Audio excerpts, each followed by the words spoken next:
कोटिए पाई मिछ मृत्यु मृत्युर नाटक तापुणी कोटिए टंका पाइबा पाई किंतु नाटकर पर्दाफाश पुलिस करदेला। एबे पुलिस कबलरू बर्तिबाकू फेरार हो जाइछंती जणे होटेल व्यवसायी गुजरातर जणे होटेल व्यवसायी ऋण भार रे बुड़ी रही गुजरातर यह होटेल व्यवसायी जीवन बीमा बाबद थिबा कोटिए 26 लाख टंका पाइबाकू एभली गोटे नाटक रचिथिले। दुर्घटना मृत्यु होता दर्शाइबाकू जाई निज कार को एक निछाटिया स्थान को नहीं जाली देइथिले। आ ए दुर्घटना रे निजर मृत्यु होता देखाइबाकू जाई कार रे एक शव मध्य रखिथिले जहाँकि संपूर्ण जली पोड़ी जाइथिला। व्यवसायी परिवार लोके मृतक को चिन्हट करथिले एवं कहिथिले ये सही व्यवसायी किंतु पुलिस कोठी ना कोठी संदेह हैला। पुलिस तेणु मृतकों डीएनए नमूना जांच करथिला। मृतकों डीएनए नमूना तांको परिवार लोकंक सह मिसिला नहीं आउ तापरे घटनार पर्दाफाश हो गला।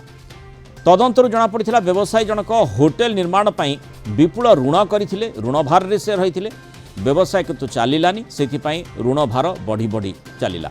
ऋण जंतारु मुकुलिबा पई तांको गोटिए बाट दिसिला सेथिपाई कार दुर्घटना रे निजर मृत्यु होइतबा दर्शाई बीमा टंका हातेइबा पई चेष्टा करथिले। कार दुर्घटना मृत्यु क्षेत्र में तांको परिवार को कोटिए टंका मिली थांता या सहित अन्यान्य बीमा बाबद को 23 लाख टंका तांको परिवार पाई थांते। तेणु यही योजना रे व्यवसायी जनक निज भाई समेत किछि संपर्क को भी सामिल करथिले। ई योजना को सफल करबा पई पाखरे थिबा श्मशानरू मृतदेह को मध्य चोरी अणा जाइथिला जोगाड़ करा जाइथिला आ सेही मृतदेह को कार भितर रखी निया लगे दिया जाइथिला। सबु किछि प्लान अनुଯାयी होइथिले भी पुलिस आखिरु किंतु खसी पारि नथिला। अपराध कार मिलता मृतदेह व्यवसायी नुहे बोली जना पड़िबा परे आखपाख अंचल सीसीटीवी पुलिस जांच करथिला और शेष में घटनार पर्दाफाश होइतिला। पुलिस ए मामला रे संपृक्त थिबा 3 जन को गिरफ्त करथिबा बेले मुख्य षड्यंत्रकारी होटेल व्यवसायी एबे फेरार अछंती। तेणु बीमा टंका पाइबा पई एई स्तर को जणे जाई पारे। अधिक आलोचना करबा आम सहित वरिष्ठ आईनजीवी सिद्धार्थ दास जोड़ी दास स्वागत करबा आलोचना को। माने बीमा टंका पाइबा पई जणे एई मात्रा रे ठकेई करबा पई योजना करिवो बीमा कंपनी भी चिंता करि पार नथिबो कल्पना करि पार नथिबो जे जणे एई भली भाबरे करि पारे।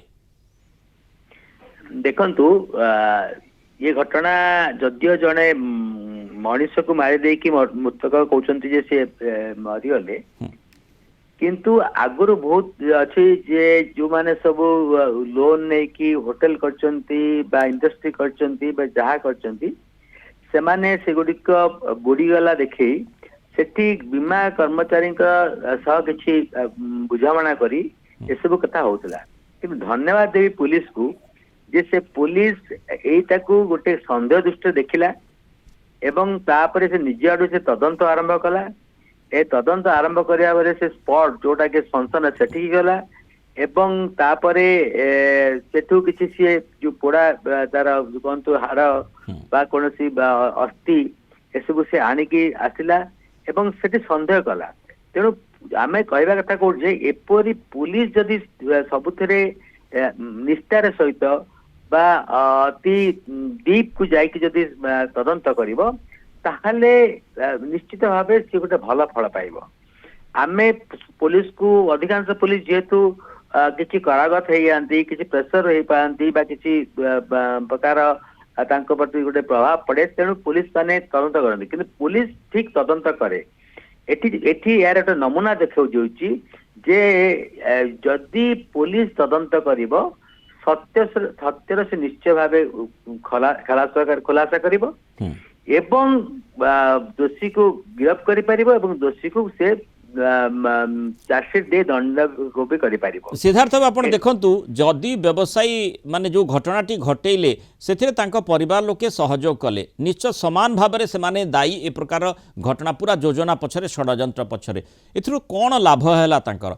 प्रथम कथा तो से ऋण भार रे बुड़ी रही से ऋण जनतार मुकुलिबा पई एभली योजना करथिले बोली जहाँ रिपोर्ट आसी। वर्तमान कौन है वर्तमान से माने माने गिरफ्तारी भीतर को जिबे एवं गिरफ हेबे सेमानक विरोध में मामला चलिबो टंका पाइले नाही बीमा टंका मिलिबो नाही एपटे ऋण भार भी बढ़ी बढ़ी चली पुणी दंड विधान भी सामना करिवे कौनसी मते एभली ठकेई करी केही केबे लाभवान हेई नाहंती। देखंतु आपण जदि एथिरे सफल होइतांते ସେମାନେ 1,23,00,000 ପାଇ ଥାନ୍ତେ ହୁଁ, ତେଣୁ ଆପଣ କାହିଁକି ଆମେ ଭାବିବା ଯେ ଆପଣଙ୍କର ଅଧିକାଂଶ ଯୋଉ ଠକ କୁହନ୍ତୁ ବା ହତ୍ୟାକାରୀ ହୁଅନ୍ତୁ ବା ଯୋଉମାନେ ଆପଣଙ୍କର ଚକ୍ରାନ୍ତକାରୀ ହୁଅନ୍ତୁ ଆମର ଦେଖୁଛନ୍ତି ଏବେ ଯଦି ଏମାନଙ୍କର ଆଜି ବି କଣ ହବ ଏମାନଙ୍କର ଏମାନେ ଗିରଫ ହେବେ ଏବଂ ଏମାନଙ୍କର ଜାମିନ ମିଳିବାରେ ବିଳମ୍ବ ହବ ହୁଁ, ତାପରେ ଆପଣଙ୍କର ତଦନ୍ତ ପ୍ରକ୍ରିୟା ସରିଲା ପରେ ନ୍ୟାୟିକ ପ୍ରକ୍ରିୟା ଆସିବ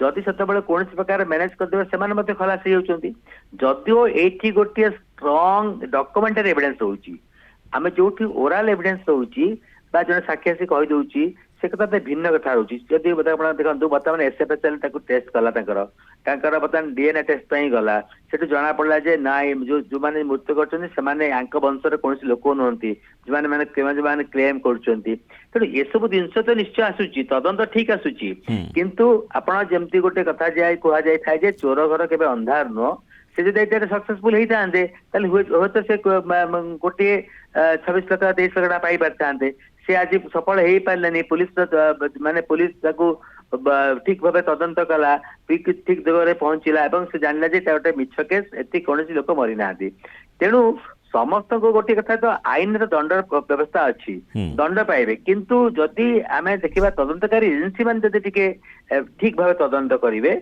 ଯଦି ସୁପରଫିସିଆଲ ନ କରିକି ଯାହା କରିକି ଗୋଟେ ଚାର୍ଜସିଟ୍ କରିଦେବା ବା ଫାଇନାଲ ରିପୋର୍ଟ କରିଦେବା ତେଣୁ ମୁଁ ଏଠି ତ ବିଶେଷ କରି ଧନ୍ୟବାଦ ଦେବି ପୁଲିସକୁ ବା ତଦନ୍ତକାରୀ পুলিশ তদন্তর এভাবে গোটিয়ে বড় যোজনার ষড়যন্ত্রর পর্দাফাশ হয়ে পারা এবং বীমা কোম্পানি ঠকেই করা যে ব্যবসায় উদ্যম করলে নিজকু ঋণভার মুকুড়া সে যোজনা ফসর ফাটিগলা। বহুত ধন্যবাদ শ্রীযুক্ত সিদ্ধার্থ দাস আলোচনা রহিত মতামত রক্ষিত।